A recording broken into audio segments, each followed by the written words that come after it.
Global Typhoon, Chairman TV. Weather update.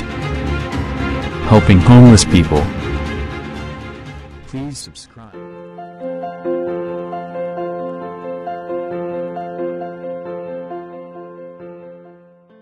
Umaga po, ito po ang latest update natin para nga po dito sa minumonitor natin na si Bagyong Opong. Si Bagyong Opong nga po ay namataan natin yung pinakasentro nito sa layong 465 km east of Guian, Eastern Samar. At tinataglay nga po nito yung lakas na abot ng 110 km near the center at may pagbugso na po ito ng 135 km per hour. Bahagya nga pong lumakas ng kaunti itong si Bagyong Opong at yung kanyang direksyon ngayon ay papunta na nga po ng west-northwestward sa bilis na 20 km per hour at pinapalakas nga po nito yung ating habagat na magdudulot naman ng pagulan sa ilang bahagi ng ating bansa.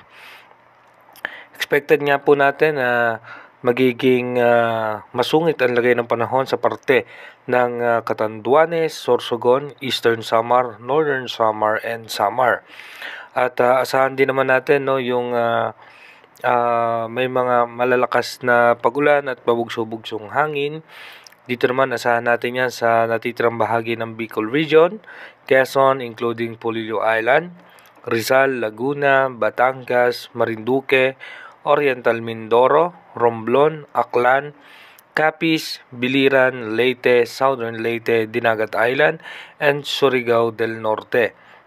Asahan naman natin yung southwest monsoon, apektado naman po niyan yung Zambales, Bataan, Occidental Mindoro, Metro Manila, natitirang bahagi ng Visayas, Negros Island Region, rest of Central Luzon, Zamboanga Peninsula, Northern Mindanao, Palawan, and Cavite. Southwest monsoon nga po yung nakaka-apekto dyan. At yung natitirang bahagi naman ng Mindanao, asahan naman natin, apektado rin po yan ng southwest monsoon. Sa may parte naman po ng Central Visayas, Isabela, Aurora, and natitirang bahagi ng Caraga, apektado naman po yan ni severe tropical storm Opong. Asahan natin dyan yung makulimlim na kaulapan na may kasamang scattered rain shower and thunderstorm. At yung storm wind signal naman po, ito po magbabago po ito mamaya, yung inilabas ng bagong Pag-asa DOST na storm wind signal number 2 sa Northern Samar. At asahan nga po natin na storm wind signal number 1 sa Rizal, Laguna, Batangas, Quezon, Polillo Island, Camarines Norte, Marinduque, Oriental Mindoro, Romblon, Burias Island, Ticao Island, Masbate, Biliran, Eastern Samar, Sorsogon. Yan po yung mga storm wind signal number 1, pati po ang Catanduanes. Magbabago pa po yan mamaya yung mga storm wind signal. At yung pinaka-latest update naman natin sa posibleng kasunod nito by first week ng October ay posibleng sa parte naman po ng Central Luzon. Stable pa rin po ayon sa ating advanced weather forecast. Ito naman yung pinaka-latest na forecast track ng Japan Agency. Dito nga po, ayon sa kanilang forecast prediction, bumaba ang tsansa nito na maging isang typhoon category.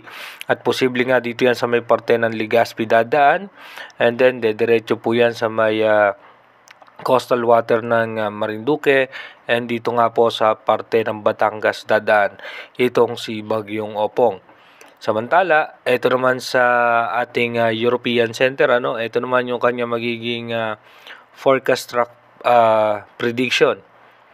Bahagya nga itong bumaba yung bagong update, at ito po ay dadaan na lamang dito sa may coastal water ng Birac, Catanduanes, then dediretso po yan dito sa may parte ng Tiwi, then lalabas po yan dito sa may parte ng Balatan, at dediretso po yan sa may San Francisco, coastal water ng Marinduque, then dadaan po yan dito sa may parte ng Calapan, then coastal water po yan ng dito sa may Kalatagan, at dediretso po yan dito sa may parte ng West Philippine Sea.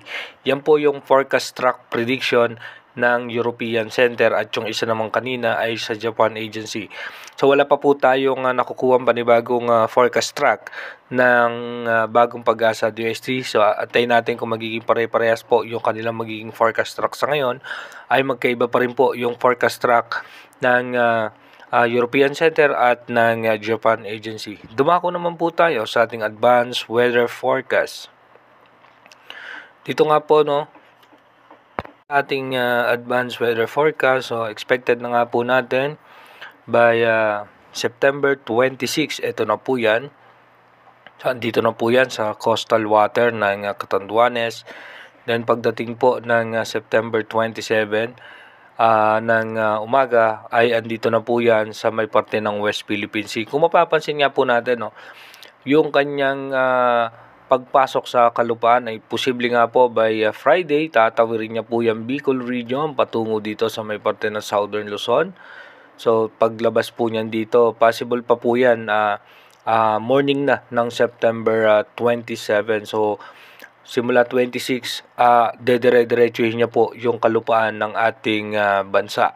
Kaya iba yung pag-iingat at paghahanda nga po sa ating mga kababayan dahil nga po medyo may kalawakan ng kaunti itong si Bagyong Opong. At pagdating naman po ng September 28, tuluyan na yung lalabas ng ating bansa. Pagdating po ng September 29, gaganda naman po ang ating lagay ng panahon. At pagdating po ng September 27, magiging maayos at magandang lagay ng ating panahon. At pagdating po ng unang araw ng Oktubre, dito po magkakaroon na tayong panibagong low pressure area o panibagong sama ng panahon.